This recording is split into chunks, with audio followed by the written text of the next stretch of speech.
तर विधान परिषद निवडणुकीत भाजपनं मोठा विजय मिळवलाय आणि त्यानंतर भाजप नेत्यांकडून जल्लोष करण्यात येतोय। सोलापुरात भाजपचे नेते जयकुमार गोरेंनी दंड दाखवत विजयाचा आनंद व्यक्त केलाय, तर भंडाऱ्यामध्ये भाजपचे आमदार परिणय फुकेंनी दंड थोपटले। तर इकडे जयकुमार गोरे यांनी अशा रीतीने आनंद व्यक्त केलेला आहे, तर तिकडे भंडाऱ्यातही भाजपचे आमदार परिणय फुकेंनी दंड थोपटून त्यांचा आनंद व्यक्त केला आहे। तर या विजयानंतर जयकुमार गोरेंशी बातचीत केली आमचे प्रतिनिधी आफताब शेख यांनी। विजय झालेला आहे। पालकमंत्र्यांनी जो शब्द दिला होता तो पूर्ण करून दाखवला आहे। पालकमंत्री जयकुमार गोरे लोकांना अभिवादन करताय। भाऊ खरतर लोकांचा अभिवादन स्वीकार करताय, तुम्ही लोकांना धन्यवाद मानताय। तुम्ही जो शब्द दिला होता सोलापूरकरांना तो पूर्ण करून दाखवला आहे। विधान परिषद देखील जिंकलेली आहे, काय सांगाल कशा पद्धतीने? मी तर आदरणीय राजाभाऊंच्या निवडणुकीच्या निमित्तानं सोलापूर जिल्ह्यातल्या सर्व नेते मंडळींनी जो पाठबळ दिलं, आशीर्वाद दिले आणि शेवटपर्यंत ठामपणे सोबत राहण्याची भूमिका घेतली, त्यांचं मनापासून आभार।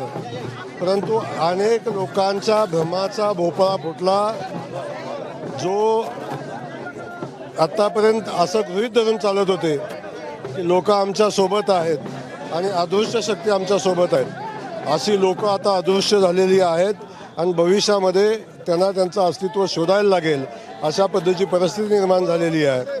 आता उशिरा का होईना पण शंभू महादेवाची त्यांना आठवण झाली, याचाही आनंद आहे। पण आता लक्षात आलं असेल की आता सोलापूरच्या जनतेनं तुम्हाला अदृश्य केलेलं आहे, सोलापूरच्या लोकप्रतिनिधींनी तुम्हाला अदृश्य केलेलं आहे। त्यामुळं चमत्काराच्या भरोशावर असलेल्यांचा चष्मा आता गळून पडलेला आहे। निवडणुकीमधून एक दाखवून दिलं की जिल्ह्यातील विरोधी पक्ष आता कोणी नाही, सगळे सत्ताधारी पक्षाच्या सोबत येतील, मदतीला येतील। ते विकासाच्या मुद्द्यावरती केवळ असतील का भाजपसोबत कायम असतील? नाही, विकासाच्या मुद्द्यावर आम्ही सगळे सोबत राहू। शेवटी निवडणूक झाल्यानंतर आपण सगळ्यांनी जिल्ह्याच्या आणि लोकांच्या हिताचं काम करायचं असतं।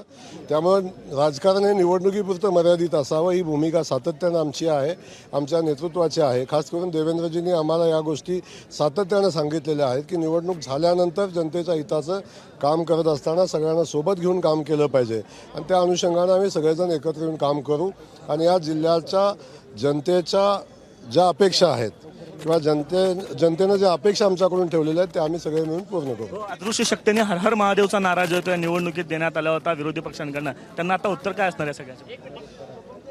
नाही, आता शंभू महादेवानंच उत्तर दिलेलं आहे, मी उत्तर द्यायची आवश्यकता नाही। शंभू महादेवानं त्यांना उत्तर दिलेलं आहे। त्यामुळं आता तरी किमान आता या भ्रमातनं बाहेर पडावं आणि आता बंगल्यावरचं राजकारण संपलेलं आहे याचा विचार आता तरी किमान करावा।